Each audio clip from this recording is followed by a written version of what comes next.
always say I'm never going to be one of those content creators that tell you it's the $5 toast you bought once a month that's making you broke, because it's not. It's kind of socially looked down upon for women to pursue money, to talk about money. My bank account is still very much connected to my mom's account, so she could pull out money for bills when I pay her bills. Today we're answering finance questions. I'm talking all things finance, personal questions, personal life. I'm gonna pull up all the questions I got asked on my Instagram. I'm gonna answer just about every single one. Unless they're obviously like god awful, I'll be answering all your money questions. You guys, if you didn't leave it on my Instagram story, you can do it next time, or you can leave them in chat and I'll try to answer everything too. What made you get into streaming and finances? Question is, what's the best way to save money rather than just using a debit card? In this world, money is kind of everything, and money is what gives us power and freedom, especially as women that have statistically are not taught to talk about money or learn how to manage money. No one really teaches women how to do it, right? You kind of have to search it out yourself. It's kind of socially looked down upon for women to pursue money, to talk about money, and I realized, like, why not? Money gives us power. Of course that we're not allowed to talk about it. I wanted to document my own money journey, considering I was making what, $700 a month, and I knew in my heart of hearts someday I'd make it. So let's start documenting it now. Let's teach other women how to do it. Let's build other women up along the way. Let's make it happen. So that's what got me into finance, the finance niche. I think it's inspiring. I think it's gonna be a lot of people's way out, and why would I not want to play a role in that if I can help people share my knowledge, because I'm just a normal person, right? I didn't come from money. I'm not saying I know everything about everything, but I know the basics, I know simple stuff, and I want to help people build themselves up. So that's basically how I got into it. I saw a bunch of finance creators on TikTok. I realized I want to do a mix of this too, not to try to dip my toes into too many things at once, but I realized very quickly I had a passion for reading about finance, doing my own research. I started investing. I started teaching other people how to invest. What I would recommend to save money besides just using a debit card, if you're a young adult, I would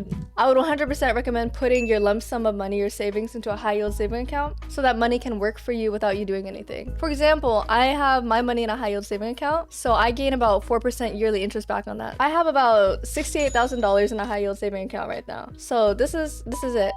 Okay, this is how much money I have in my high yields account. It gives me roughly about a 4% return every year. So multiply that by 4%. It gives me a free $2,700 a year back just for letting my money sit in there, because you're a valuable customer. They gain your funds and access to your funds, and they gain reputation by having people put money in there. So they just give you a higher reward as a thank you. How I recommend you build up wealth as a young person is save your money, live below your means, put your extra money in a high yields account, and then also you should start building up credit. So get yourself a credit card as early as possible. As soon as I was 18, I wanted one. I was learning about finance. I wasn't that sure. You know, I didn't know everything, so I made sure to do my proper research. I talked about it with my mom. My bank account is still very much connected to my mom's account, so she could pull out money for bills when I pay her bills. I never separated my bank account, which is fine. I had a debit card already at the moment. I didn't get a credit card until I was like 19, I think. I don't think I got it right when I was 18. I wanted to, but I was very broke at the time, and I didn't really see a way for me to realistically get a credit card, right? So I was like, oh, okay, I invested in myself because I'm broke. Woo!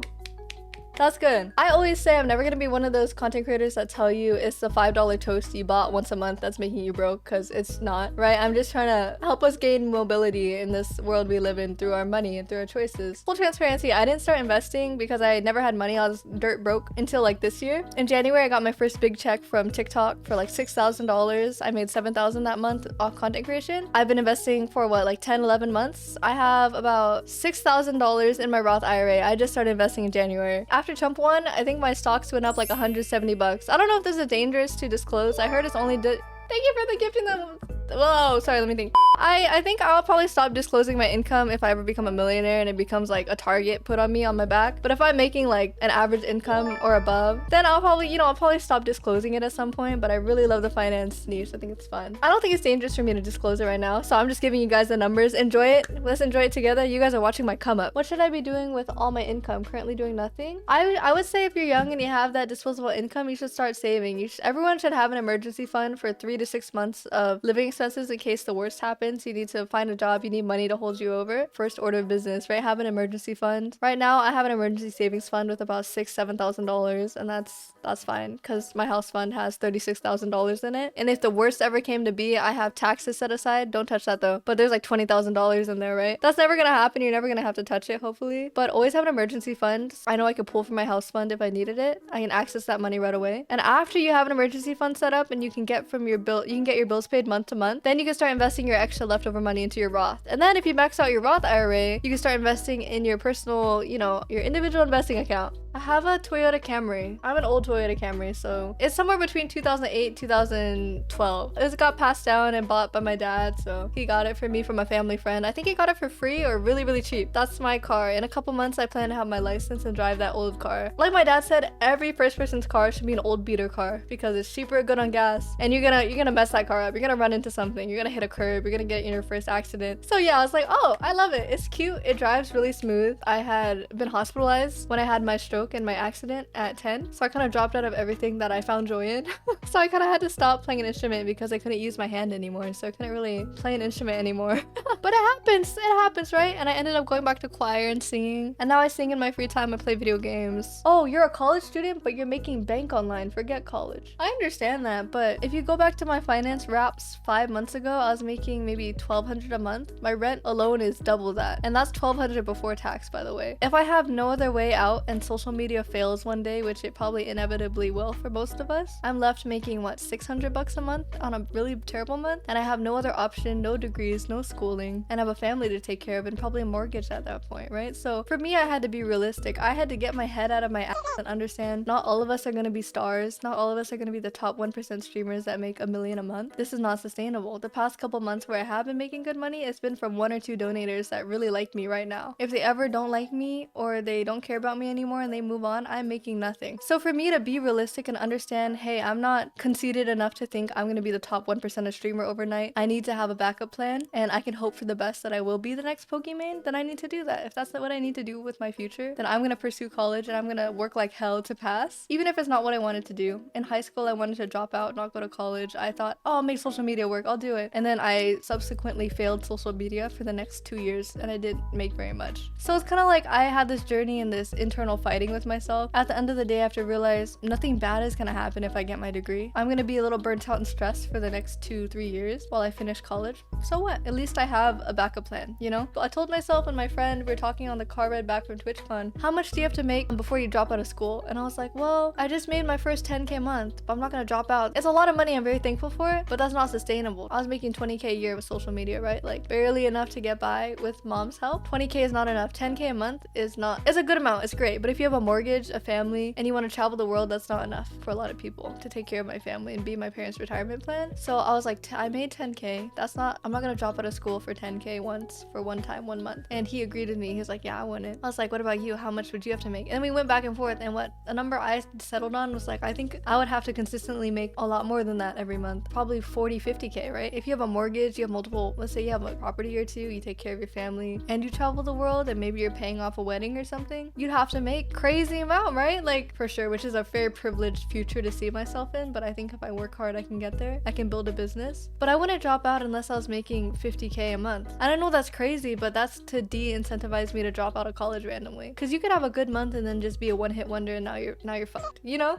Like being realistic, most people, you're not that extraordinary. You're not that extraordinary. You're not gonna make it as a streamer. And you have to know that. You have one good month streaming, maybe you make 2,000 that month, you're gonna drop out of college and get rid of all of your options that you're working your whole life for. And some people can do it and they can pull it off and they need that push. For me, I get discouraged sometimes and I'm a little bit shy, and my content on streaming is maybe not all that engaging. I'm averaging maybe $120 a month from Twitch, averaging like 15 viewers. I'm not gonna drop out for $100 a month, and I don't recommend that people do. I think you need to build something sustainable first. I think it's good to have multiple options, and that's my path and that's my choice. I've had a couple content creator friends making 7-8K a month, and they decided for them personally that was enough money, so they dropped out. They're doing social media full-time, and now a lot of them are making well over 6 figures. Now I will say that's a bold choice. That's great. I'm happy for them. I'm just gonna say it might not work for me. I don't think that would work for me. I think I'd get scared. There'd be a crazy amount of pressure on me suddenly. At the end of the day, maybe I'm not that entertaining. I'm working on myself still. I'm working on my brand and what I want to do. Until I have that solidified and I'm getting multiple brand deals a month, I can't drop out of school knowing I make $1,000 a month without donations. I'm making like nothing, you know, and I can't drop out based on that alone. I have a friend of a friend who does marketing and TikTok shop, and he makes 40K a month consistently.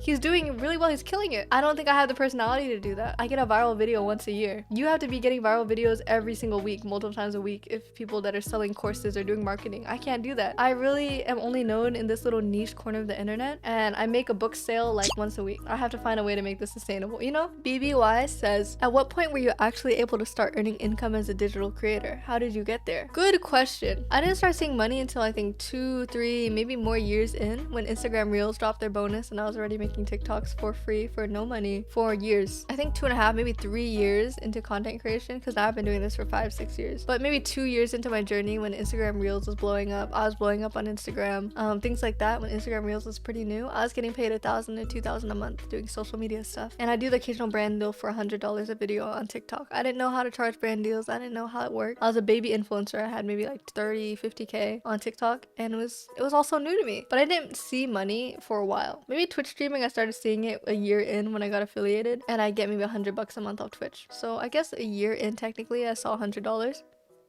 200 maybe max a month. That's pretty cool, right? That's kind of cool. That's good. Everyone wants to be a YouTuber or a creator, but not everyone has the heart to do it. And also, it takes a lot of privilege for the most part to get to do this every day and not have a, for example, a lot of people have a leg up. They don't have an actual real job to go to. So they have more time, energy, money, effort to do social media because their parents will pay for them. Their parents are their backup plan. Right? Like at the time when I had the pandemic, I was living with my parents. I had the energy and the time to do it. But I also pulled that energy out of my ass some days. I forced myself to do my makeup and make videos. It's like a balancing act. It's wherever you stand on that, you know, that's your thing. I do think a lot of influencers, if they have a story similar to mine, a lot of influencers are privileged. They had a lot of privilege to get to where they are. They had the time off, they had the parents, they had the backing. How do I get rich? I have so many financial creators I think you guys should look into. Her first 100K, Tori Dunlap. She talks about earning money as a woman and how you can do it and help women in your life, and how money gives mobility and you know, room to move and freedom to women, and acknowledges barriers in society while acknowledging we can still get rich together and grow together, and how you could find a life that is good to you. Because not everyone has to own a business. You could be corporately employed and love it as long as you're being compensated fairly. And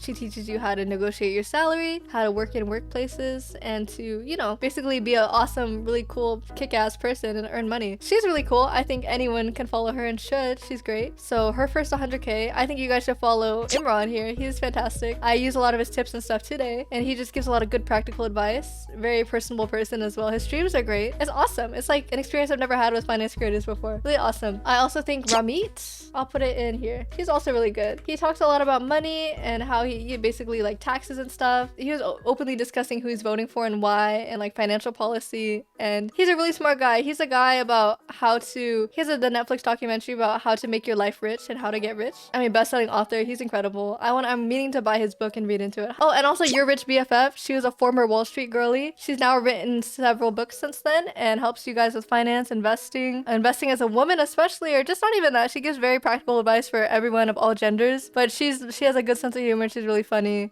She documents her life, and financial tips I think are fantastic. Also Tiffany, or Budget Nista, she talks about her story and how she got scammed and accidentally gave away tens of thousands of dollars because she got scammed by a friend, and how she came back from it and now she's a multimillionaire. She paved her way up, you know, made her own business. She's incredible. Also, I've been meaning to buy her book as well. I have so many books to get to, but those are all the financial creators I think I follow that are very oriented towards people that may have had a different money starting point and are not like nepo babies. Very good practical advice for everyone, but particularly a lot of their content I feel like could be geared towards women in a way that's super helpful and transformative. You know, not paid or sponsored or anything. I just think they're incredible finance creators. I feel like you got that hustle mentality in you, you will figure it out. So I believe in you.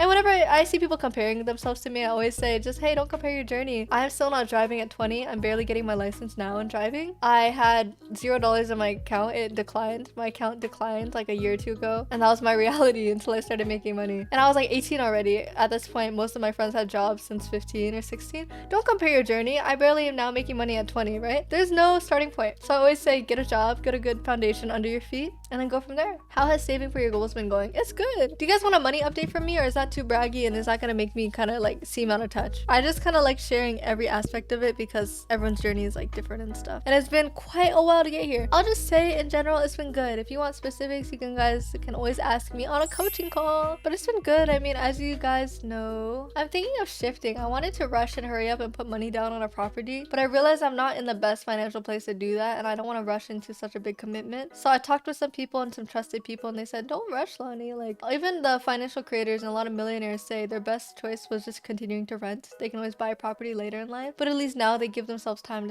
to build up a more sustainable down payment, do other things in their life, travel, and not have to worry about a property. Renting is just a good choice for a lot of people. And then I think it would give me more time to save up for a proper down payment and not rush and not put all this pressure on me. So I realized, I talked with my mom, I was like, do you think it'd be smart if we just waited to buy? You know, we just gave ourselves a few more years of renting, no rush. She's like, yeah, I like that a lot. That puts less pressure on us and it gives us time to sort it out. I am still saving for my down payment aggressively, but I'm giving myself a couple more years. So what that means for me is I get to pursue my life a little more, hopefully spend a little more money and enjoy it a little more. I want to put more money into investments this next upcoming year, and property I'm not going to rush into. Oh, how about this year? I don't know. You'd have to combine all my income. I have a tax folder in my high yield, and that's like roughly 30% of what I made this whole year. So if I multiply that by 3.3, that's like 100% of what I made this year, right? Let me actually do that math for you. I'm gonna go to my high yield saving account and multiply my tax folder by 3.3, and that should get me roughly what I made this year so far. As of November 8th today, I have $26,000 in my taxes folder right now. 26,000 times 3.3.